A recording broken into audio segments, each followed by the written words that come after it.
10 years since the day humanity lost all hope. This is the first part, and if you want part 2, you need get 50 likes in this video. Hello guys, my name is Ben, and I talk about anime. Yes guys, I know my English is bad, but I hope you understand me. Well, subscribe to my channel and enjoy watching this video. Let's go. 10 years since time started flowing differently for those who survived the nightmare. 10 years since the real outbreak, no Elo's Christmas. The series begins in the year 2039, 10 years after a large-scale viral outbreak took Japan by storm. To contain the virus and restore the order that ensued. After all this chaos, the unit sent a military force called GQ to his country. Amidst all these unusual circumstances, a young boy named Chuma lives there. He is cute and talented young man and has a rather strange obsession with ignoring an internet singer for a bank known as Egoist. On his way to his warehouse studio, where he lies around most of the time, he surprisingly encounters an injured Nori, who is trying to hide and recover a bit of her health there. She got her wounds as she was trying to steal the Void Genome, a genetic weapon from the GQ. She succeeded in the mission, but now has people telling her. And speaking of purchasers, they arrive just in time to capture her for stealing the genome from them. Nori has kept the vial that contains the genome inside his pet funnel, so capturing the Nori really doesn't solve the problems of the GQ, and she doesn't even have the genome on her show. Trying to fulfill the one promise he made while Simple starts looking for her boss, the leader of the resistance group against the GQ called the Undertakers or Funeral Parole. The man knows as Guy to Tsunami. Now that the leader of the Piercing Party, Major Gwyn, is angry at Snorri for not having the genome on her, he gives the order to kill everyone residents in Raponki, the town where all this action is happening, in order to find it. The Undertakers arrive and starts battling the GQ forces. Amidst all this, Shu does what every boy will do in that situation, try to rescue the girl. So with the genome in hand, he goes to rescue Nari, as she helps against a giant humanoid robot coming her way.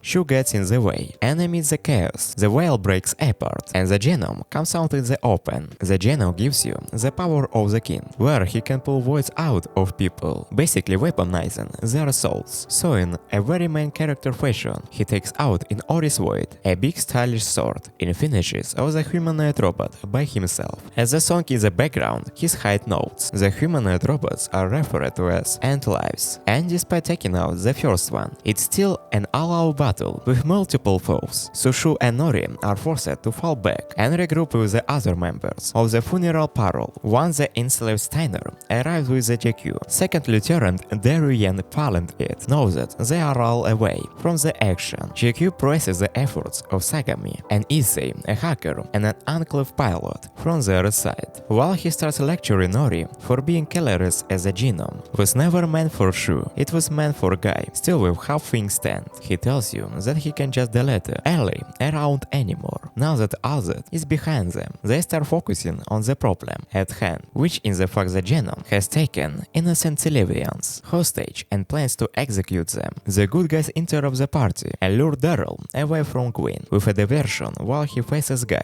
Shu cuts through Daryl's captain and pulls out his void. He then heads towards Guy and protects him from the enemy. Far with it, she shield like void deflects the laser and annihilates Gwyn and the rest of his goons. After everything calms down, Guy offers to become a part of them, but he decides not to, despite witnessing what GQ is really doing. The next day, Nori transfers to the shooter school, and that's when he realizes that it's not really over. You will know if you watch other anime. But now that Nori has transferred to his school, she also living in his house because, well, anime. On the other end, however, GQ Antibodies director Kaido hands Major Sachi the important task of tracking down the distribution but of Normagene, a genetic drug. Shu finds out that Nori has been sent to protect him, and they find from Chewie that Shu is in danger of getting exposed. He reveals that a student saved him in Raponki and goes by the nickname of Sugar, as he is drug dealer from the Normagene. Kai further reveals that he has the ability to see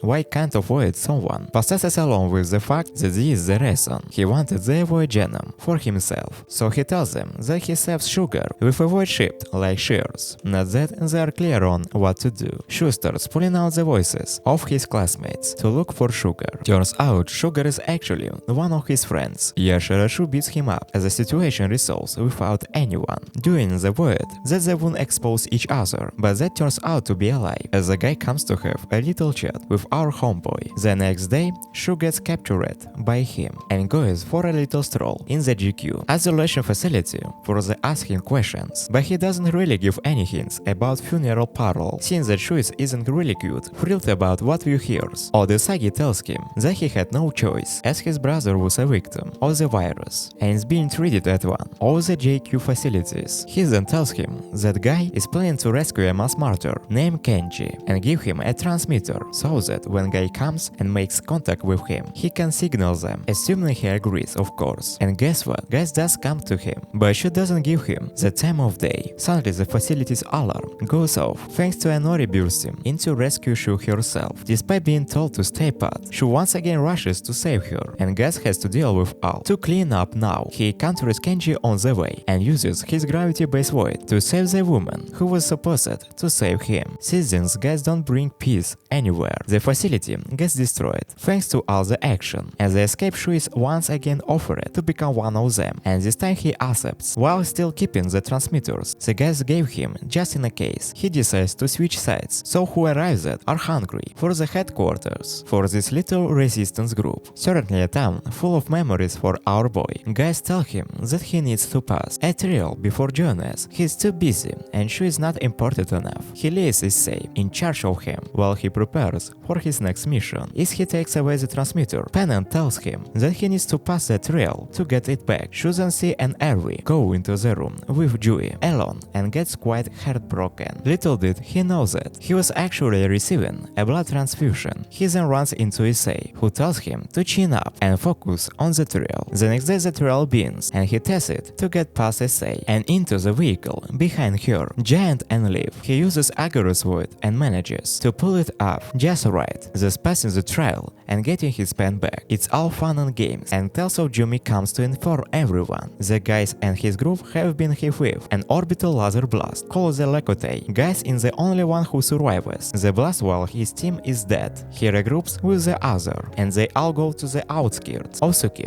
goddamn, where Guy bribes everyone that they need to attack it. As the control center of the leukocyte laser lies here, she opposes the plan and says that a lot of people will die executing the mission, while accusing Guy of not caring about them, as at them. Saji and Kaido are ready to intercept any attack, but the funeral parole during another blood transfusion session with the Nori. Guy breaks his stuff. Guy faces and confides in her about feeling guilt over all the lives that have been lost. Thank you for watching this video. If you like it, please subscribe to my channel. Well, you have been with you. See you later.